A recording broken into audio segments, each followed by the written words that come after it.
부활하신 우리 예수님 찬양 받으십시오. 우리 찬양 성가단도 나날이 좋아지는군요. 아주. 부활 그 놀라운 은혜라는 제목으로, 놀라운 그녀라는 제목으로 같이 말씀 나누겠습니다. 예수님께서 부활하신 날입니다. 할렐루야. 예수님 부활 믿으십니까? 어떤 미국인 부부가 이스라엘을 여행하는 중에 예루살렘에서 그만 아내가 심장마비로 죽게 됐어요. 그래서 거기서 장례를 치러야 되는데 이 미국인 남편이 끝까지 자기 아내를 미국의 고향에서 장례를 치르겠다라는 거예요. 그러니까 이렇게 시신을 운송을 하려면 너무 비용이 많이 드는데 그냥 여기서 장례를 치르고 가면 게 어떻겠냐 이렇게 제안을 했는데 막무가내예요. 미국으로 가서 장례를 치르겠다라는 겁니다.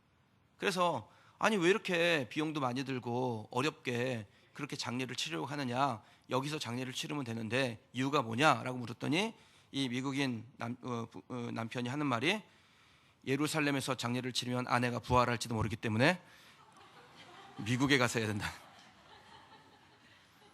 적어도 이 정도는 믿어야 되는 거 아닙니까, 부활을? 예. 그럼 부활은 죽음에서부터 시작되는 언어입니다. 죽음이 없다면 부활이라는 단어조차 생겨나지 않았을 겁니다. 그래서 죽음을 상징하는 십자가는 늘 부활과 함께 따라다니는 말입니다. 우리도 앞에 플래카드 보시지만 이쪽에는 십자가가 있고 이쪽에는 부활이 있죠. 기독교의 근간입니다. 십자가와 부활. 예수 그리스도의 십자가와 예수 그리스도의 부활이 이 기독교를 지탱하는 양대 기둥이라는 겁니다. 그래서 부활의 기쁨과 소망을 제대로 알기 위해서는 피할 수 없이 죽음에 대해서 바르게 알고 있어야 됩니다. 사람들에게 꽤 많이 감명을 준 책 중에 모리와 함께한 화요일이라는 책이 있는데요. 이게 루게릭병에 걸린 그 모리 슈버츠 교수라는 분의 제자 중 한 사람이 매주 화요일마다 교수님을 찾아와 가지고 그에게서 인생이 무엇인지를 듣고 그것을 정리해 놓은 글입니다.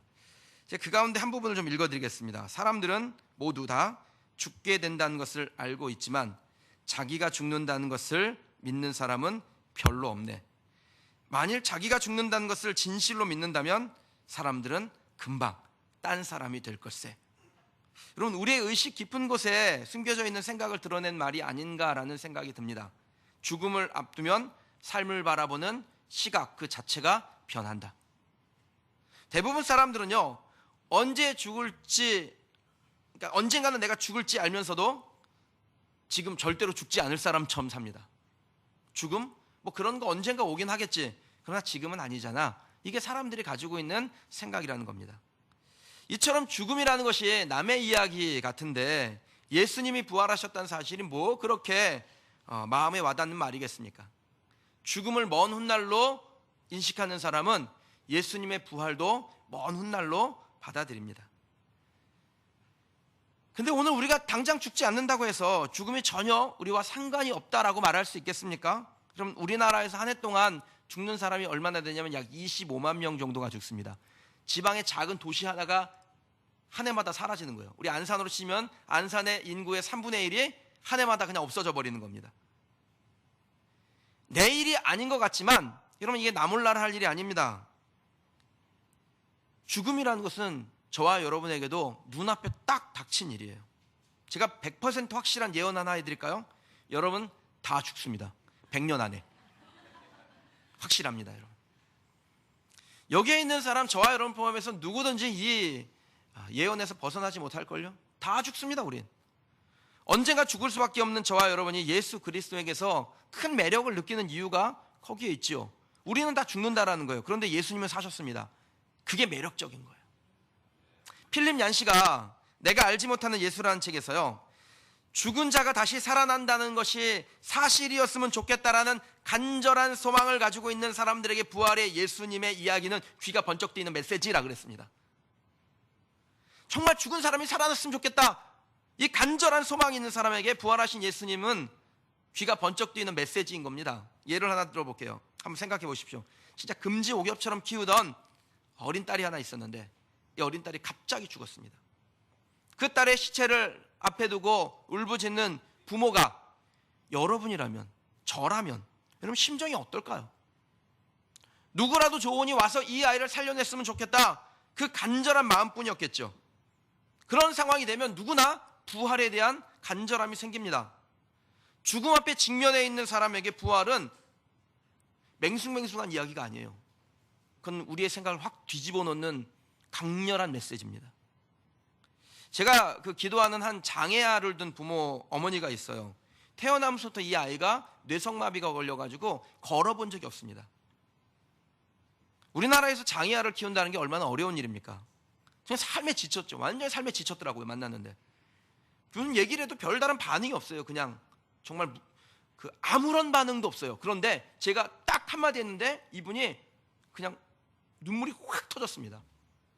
제가 뭐라 그랬냐면, 희원 어머니, 희원이가 한 번도 걸어본 적 없죠. 그런데 천국에서는 걸을 수 있습니다. 희원이 손 붙잡고 뛰어본 거 상상해 보신 적 있으세요? 천국에서는 그게 가능합니다.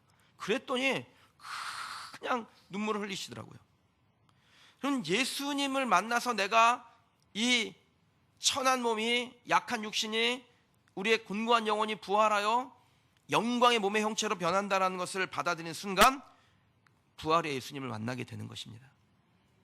사도 바울은 고린도전서 15장 전체에 죽은 자가 다시 살아나는 사실을 입증하는데 이 15장 전체를 사용합니다.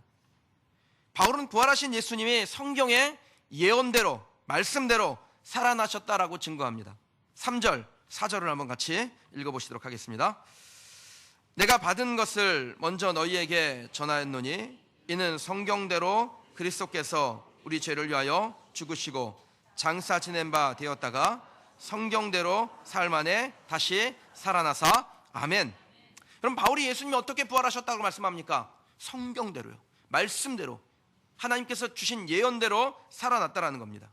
예수님의 부활이라는 게 우연의 일이 아닙니다. 어쩌다 일어난 사건이 아닙니다. 오래전부터 예고된 일이에요.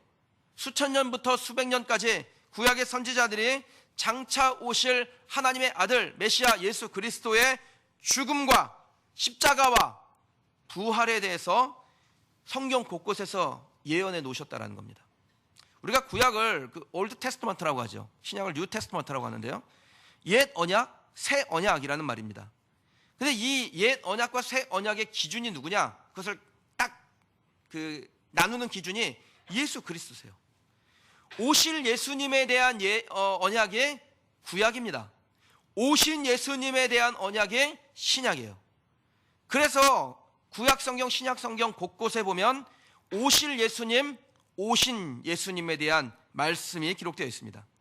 몇 군데 한번 확인해 보실까요? 창세기 3장 15절, 우리가 이것을 원시복음이라고 합니다. 이 창세기 3장 15절에 보면은 여자의 후손, 즉 예수 그리스도죠. 여자의 후손이 뱀의 머리를 상하게 하고 그 뱀이 여자의 후손의 발꿈치를 상하게 한다 그랬습니다. 이 발꿈치를 상하게 하는 일이 뭡니까? 예수님이 십자가에 매달리시고 돌아가신 후에 3일간 무덤에 계신 거죠. 그런데 거기에 머물러 있지 아니하고 부활하셔서 그 뱀의 머리를 완전히 부숴버리고 완벽한 승리, 완전한 승리를 거두게 하시겠다. 이것이 하나님께서 창세해 주셨던 말씀이에요. 시편 16편 10절에 보면 다윗이 이런 예언을 합니다. 내 영혼을 음부에 버리지 아니하시며 주의 거룩한 자로 썩지 않게 하실 것임이라. 예수 그리스도께서 지옥으로 강하사 그곳에 승리를 선포하시고 부활하실 것을 예언한 말씀입니다.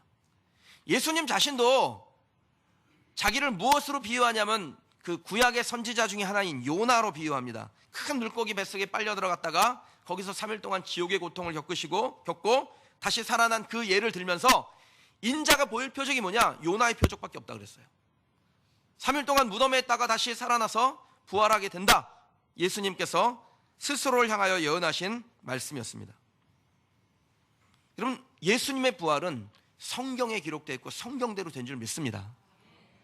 바울이 예수님의 부활의 근거로 제시하는 또 다른 것이 있는데 예수님을 직접 목격한 사람이 있다는 거예요. 5절 이후에 보면 예수님의 부활을 목격했던 사람들이 나오는데 베드로죠. 베드로가 봅니다. 12 제자들이 봅니다. 그리고 승천하실 때 500여 형제에게 일시에 보이셨다 그랬어요. 예수님을 생전에 믿지 않았던 야고보, 이 야고보는 예수님의 동생 야고보예요. 제자 야고보가 아니라 예수님의 동생이었던 야고보도 예수님을 봅니다. 복음서에 보면 경건한 여인들 마리아와 다른 여인들이 예수님의 부활을 먼저 보게 됩니다. 많은 사람들이 예수님을 보고 그 예수님을 목격한 후에 자기의 삶을 바꿨습니다. 부활하신 예수님을 만난 후에 다 변하여 증인이 되었으며 하나님의 종으로 제자로 자신들의 삶을 살았습니다. 바울이 지금 그것을 말하면서 이것보다 더 중요한 증거가 어디에 있냐라는 거예요. 무엇보다 확실한 것은 바울 자신이 예수님을 만난 겁니다. 우리가 잘 아는 바와 같이 바울은 다메섹 도상으로 예수 믿는 사람 핍박하러 가다가 거기서 부활하신 예수님을 만납니다. 빛 가운데 주님을 만났는데 얼마나 빛이 강렬했던지 그 자리에 거꾸러졌어요. 눈도 뜨지 못하고 부활의 주님의 음성을 듣습니다. 주여 누구시니까? 나는 내가 핍박하는 나사렛 예수라. 여러분 그 말씀을 듣는데 숨도 쉬지 못하고요. 제정신이 아니죠. 주님 만나고 난 다음에 바울이 완전히 180도 달라집니다. 여러분 이런 급격한 변화는 보통의 충격이 아니고선 일어날 수 없는 일입니다. 바울 자신이 그동안 자기에게 쌓아두었던 인간적인 그 자산들이 있어요. 그 엄청난 인간적인 자산들을 예수님 만난 이후에 다 포기해버립니다. 하나도 아깝게 여기지 않습니다. 심지어 그가 그 인간적인 자산들을 보고 뭐라고 표현했냐면 배설물과 같다 그랬어요. 왜 그렇습니까? 자기가 그동안 그렇게 손에 쥐려고 했던 것, 끌어모으려고 했던 그 모든 것과 비교해 보니까 비교 대상이 안 돼요. 무엇이요? 부활이. 부활하신 예수님을 만난 후에 핍박자 바울, 행악자 바울은 전도자 바울, 사도 바울로 완전히 변했습니다.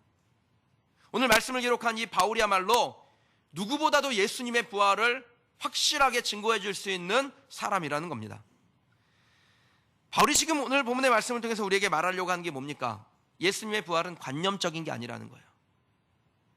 예수님의 부활은 부인할 수 없는 역사적인 사실이라는 겁니다. 부활이 진실이기 때문에 그 복음이 지금도 땅끝까지 흘러가고 있는 것이죠. 예수님이 살아나신 것을 실제로 믿기 때문에 지금도 북한을 비롯해서 수많은 기독교를 탄압하는 국가와 족속 안에서 지하교회 성도들이 자기들의 믿음을 지키기 위하여 생명 내걸고 영적 싸움을 싸우고 있는 것입니다. 오늘 우리가 비전 예배 때 부탄에 선교사를 파송하는데 부탄 사람입니다. 이분은 그야말로 자기의 목숨을 내걸고 이제 복음을 증거할 사람이에요. 부탄은 그 라마 불교를 믿는 국가입니다. 종교의 자유가 없습니다. 그리고 그 라마 불교는 자식을 낳으면은 큰 아들은 가정을 책임지고 둘째 아들은 무조건 출가를 합니다. 그래서 그 집에는 항상 승려가 있어요. 그러니까 도저히 이 굴레를 빠져나올 수가 없는데 예수 믿고 거기서 나온 거예요. 발각되면 죽습니다. 예수 믿고 목사가 돼서 자기의 땅으로 가 자기 민족 사람들에게 복음을 전하고 그 땅을 위하여 죽겠다라는 결심을 하고 가는 겁니다. 그럼 이게 어떻게 가능합니까? 예수님의 부활이 사실이기 때문에, 그것을 실제로 경험했기 때문에 그 일을 할 수 있는 것이죠. 전 저와 여러분들이 예수님의 부활을 진짜 나의 부활로 믿고 그 부활을 위해서 주님 위해서 살아가는 하나님의 백성들이 되시길 주님의 이름으로 축원합니다. 우리가 예수님의 부활을 확실하게 믿을 때 우리에게는 영적인 유익이 있습니다. 어떤 유익이 있을까요? 오늘 고린도전서 15장 전체를 중심으로 살펴보면서 우리가 부활의 주님을 믿을 때 어떤 유익을 얻는지 한번 살펴보도록 하겠습니다. 첫 번째는 죽은 자가 다시 살아날 수 있다라는 희망이 생깁니다. 바울이 고린도전서를 쓸 때 그 당시에 사람들이 믿는 그 사상은 헬라 사상이었습니다. 헬라 사상의 핵심이 뭐냐? 이원론이에요. 영과 육을 분리시킵니다.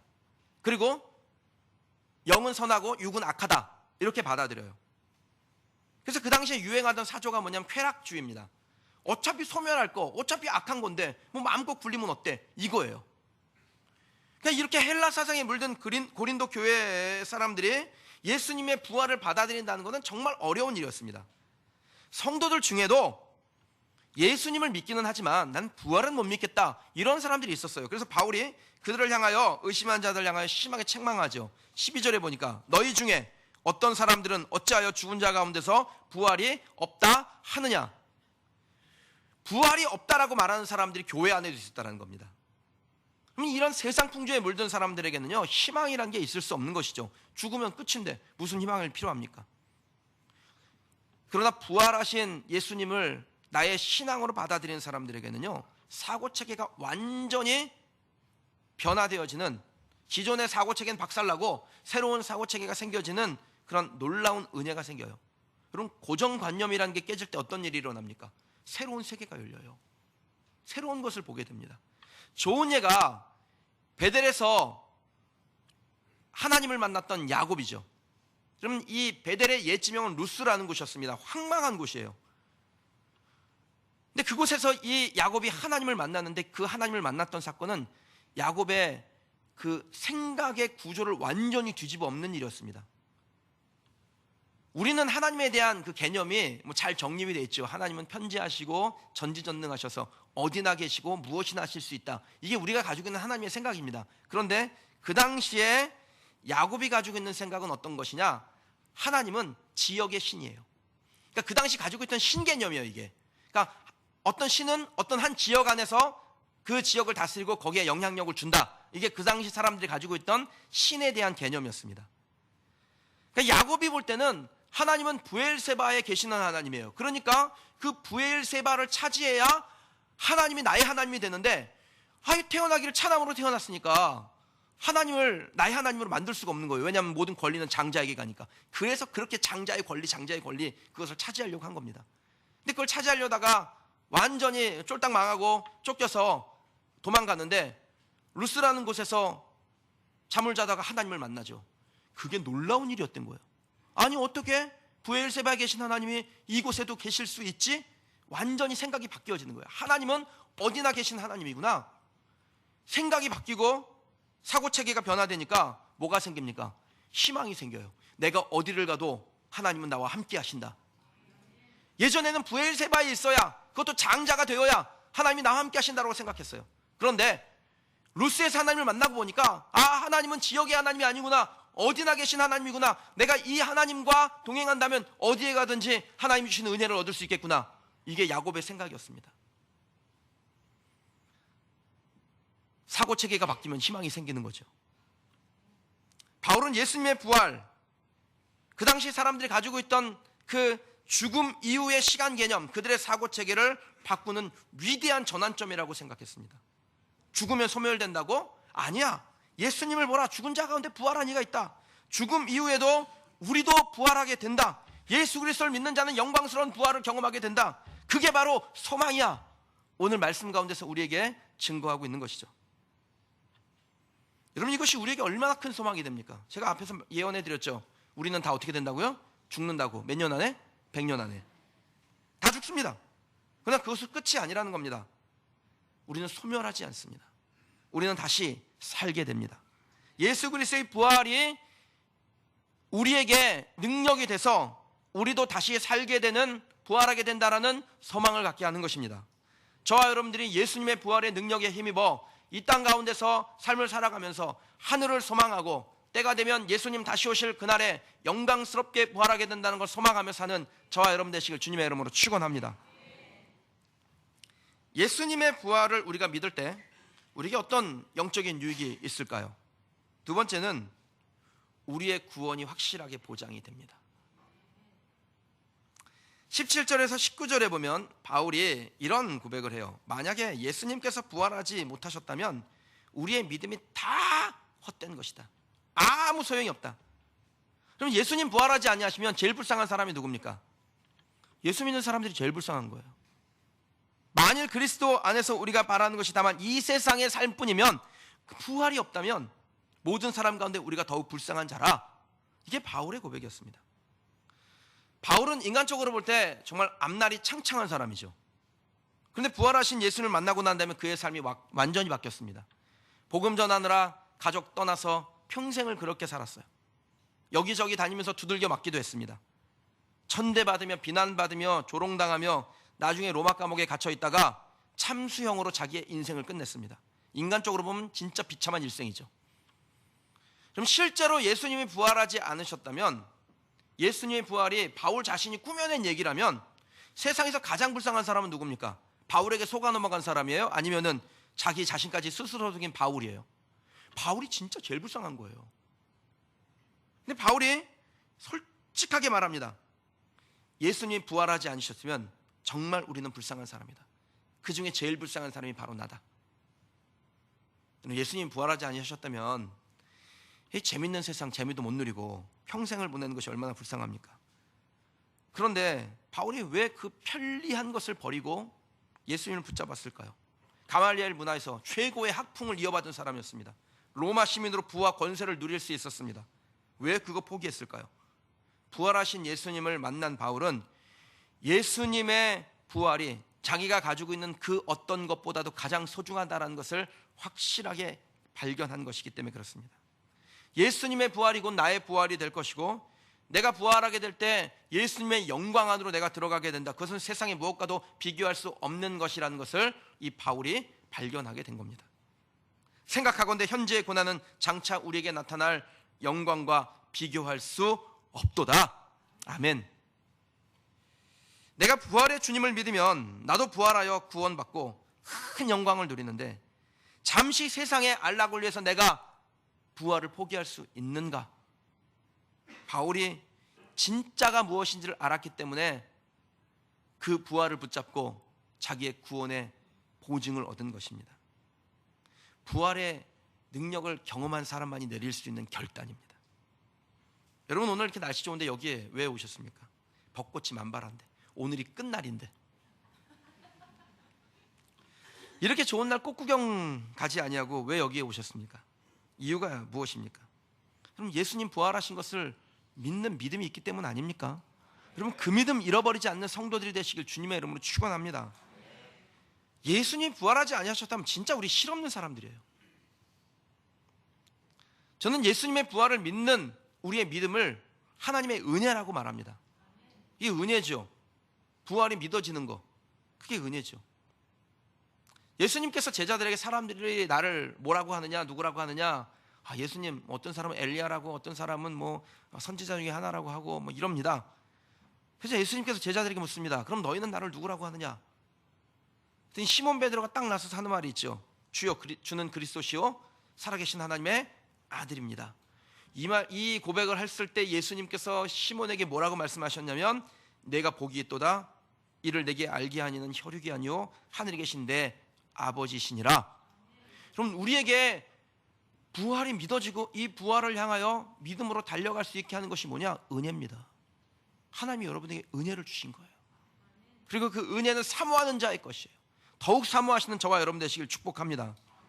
은혜로 알게 하신 구원의 길을 끝까지 붙들고 천국에서 영생을 함께 누리는 우리 성도들이 되시기를 주님의 이름으로 축복합니다. 우리가 예수님의 부활을 믿을 때 우리에게 어떤 영적인 유익이 있을까요? 세 번째는요, 믿는 우리도 부활하신 예수님처럼 부활합니다. 20절 말씀해 보니까요, 그러나 이제 그리스도께서 죽은 자 가운데서 다시 살아나서 잠자는 자들의 첫 열매가 되셨도다. 아멘. 이 잠자는 자들이란 이미 세상을 떠난 사람들을 말합니다. 그리고 앞으로 죽어서 잠자게 될 저와 여러분들을 의미합니다. 근데 부활하신 예수님께서 세상을 떠난 사람들, 그리고 앞으로 죽어 잠자게 될 우리들의 무엇이 되셨다고 말씀합니까? 첫 열매가 되셨다라고 말씀하세요. 이스라엘의 제사법 중에 보면요, 요제라는 게 있습니다. 흔들 요자를 써서 요제라 그래요. 그러니까 추수기가 되면은 곡식 중에 일정한 부분을 뱁니다. 그래서 그것을 손에 들고 하나님 앞에 나와서 이 곡식을 흔들어요. 흔들면서 하나님 앞에 감사하는 겁니다. 여호와 하나님, 이번 농사도 축복하셔서 이른 비 주시고 늦은 비 주셔서 이렇게 추수하게 됨을 감사합니다. 앞으로 추수해야 될 모든 우리의 산물에 하나님께서 복을 주셔서 하나님의 풍성함을 보게 하옵소서. 이 마음 가지고 요제를 지내요. 요제를 드릴 때 그 첫 번째 쥐고 있는 그 열매를 보고 첫 열매라고 하죠. 들판에 있는 모든 곡식을 대표하는 것입니다. 그러므로 들판에 있는 곡식을 대표하는 이 첫 열매가 부활의 첫 열매이신 예수님하고 연결이 돼요. 그러니까 예수님이 앞으로 구원받을 부활할 모든 하나님의 백성들의 첫 열매이신 거예요. 예수님이 죽음을 이기고 부활하셨다는 것은 예수님을 믿고 따르는 모든 예수님의 제자들, 예수님의 사람들, 하나님의 백성들도 다 예수님과 같이 부활하게 된다라는 것입니다. 예수님의 부활 이후에 성도들이 다 따라서 그렇게 부활하는 겁니다. 그럼 우리는 죽으면 화장을 하든지 뭐 땅에 묻든지 그래서 육신은 사라지는 것 같이 보입니다. 영은 하나님의 나라에 가지만 육신은 없어지는 것 같죠. 그래서 그냥 사라진다라고 생각해요, 사람들이요. 하지만 예수님께서 재림하실 그날에, 심판의 날에, 그날에 우리가 다 부활하되 육체로 부활하며 영광의 몸의 형체로 부활합니다. 이것이 성경이에요. 빌립보서 3장 21절에 보면요, 그는 만물을 자기에게 복종하게 하실 수 있는 자의 역사로 우리의 낮은 몸을, 죽은 몸을, 잠자는 몸을 자기 영광의 몸의 형체, 부활하신 예수님의 형체와 같이 변하게 하시리라. 아멘. 여러분, 우리는 때가 되면 심판날에 예수님 재림하실 그날에 예수님과 같이 영광의 몸의 형체로 부활하게 되는 겁니다. 이것이 완전한 부활입니다. 우리의 영혼만 구원받는 것이 아니라 우리 육체도 함께 부활한다는 거예요. 예수님의 영광의 몸의 형체와 같이 영과 육이 결합하여 마치 부활하신 예수님의 영광의 몸의 형체를 가지고 하나님의 나라에 가신 것처럼 우리들도 그대로 예수님과 같이 된다는 것이 하나님께서 우리에게 주신 말씀입니다. 이게 완전한 구원입니다. 이 구원을 우리가 기다리는 것입니다. 독일의 유명한 복음주의 신학자 중에 에릭 사워라는 분이 있는데, 이분이 부활에 대해서 이렇게 표현했습니다. 부활절은 예수님의 부활로부터 시작하여 모든 성도들의 부활로 끝난다. 그러므로 우리는 두 개의 부활절 사이를 살아가고 있다. 예수님의 부활과 우리 성도들의 부활, 그 사이를 우리가 지금 살아가고 있는 것입니다. 그래서 우리가 예수님의 부활을 믿으면 죽음을 바라보는 패러다임이 다 바뀝니다. 그럼 부모님이 돌아가시게 될 때 서러워서 울고 막 그냥 그러죠. 막 통곡하고 안 돼, 안 돼 막 이러고 그러지 않습니까? 근데 저와 여러분들은요, 우리의 부모님을 혹시 먼저 보내게 될 때 천국의 희망, 부활의 소망으로 부모님의 임종을 맞는 그러한 정말 세상을 바라보는, 죽음을 바라보는, 부활을 바라보는 우리의 생각이 바뀌어지기를 원합니다. 부활을 믿는 사람에게는 죽음이 끝이 아니기 때문에 절망적이지 않은 것입니다. 저도 간혹 그 임종 예배를 이렇게 드리러 갈 때가 있는데, 거기 가면은 참 다양해요. 어떤 분들은 막 그냥 뭐 통곡하고 막 난리가 나는 분이 있고, 어떤 분들은 편안하게 보내는 분이 있습니다. 전 저와 여러분들이 우리의 가족 중에 혹시 하나님의 부르심을 받게 될 때 성경적으로 부활을 믿는 그 믿음으로 우리 가족들을 하나님의 품에 보내드리는 담대한 신앙이 되기를 주님의 이름으로 축원합니다. 어떤 그 할머니가 돌아가셔서 장례를 치르게 됐습니다. 장례를 치르고 마지막에 이제 그 무덤으로 가기 위해서 관을 들고 갔는데, 손자하고 손자 친구들이 그 관을 들고 그렇게 가고 있었어요. 그런데 그만 그 손자 친구 중에 한 아이가 관이 너무 무거웠는지 관을 딱 놓쳤습니다. 그러면 관이 땅에 땅 떨어지면서 그 충격에 할머니가 번쩍 일어난 거예요. 온 집안이 막 난리가 났어요. 와, 살아나셨다고 막 기뻐했습니다. 그리고 한 일주일 정도 지나서 할머니가 또 돌아가셨어요. 그래서 장례를 또 치르고 또 관을 들고 손주 아가오고 손주 친구들이 관을 들고 가는데, 할아버지가 그 손자 친구에게, 관을 떨어뜨린 친구에게 이렇게 말했습니다. 얘야, 이번에는 좀 조심하거라.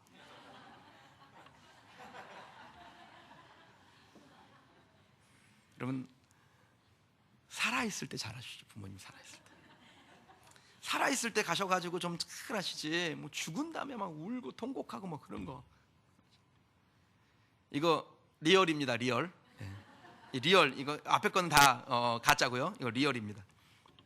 이제 전에 있던 교회에 우리 그 부목사님이 임종 예배에 초청을 받았어요. 저도 임종 예배 많이 받거든요. 새벽 2시, 3시 막 전화 와요. 어떻게 막 돌아가신다는데 어떻게 합니까? 가야죠. 가면 이제 임종 예배 드리고 기도해 드리고 편안하게 보내드리는 일을 하는 거죠. 가족들은 막 마음이 흥분하니까 그게 잘 안 되니까 목회자가 그런 일을 합니다. 그런데 이제 그 권사님이에요. 권사님 막 돌아가시려고 이제 일보 직전인데 가족들이 이제 한 마디씩 하시라 그랬어요. 가족들이 막 이런저런 얘기 막 했어요. 편안하게 뭐 이렇게.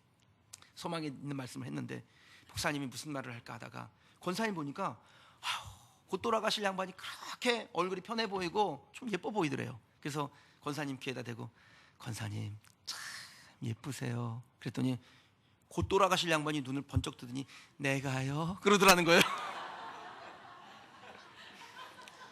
그럼 숨 쉬고 있을 때 예쁘다고 하세요. 예.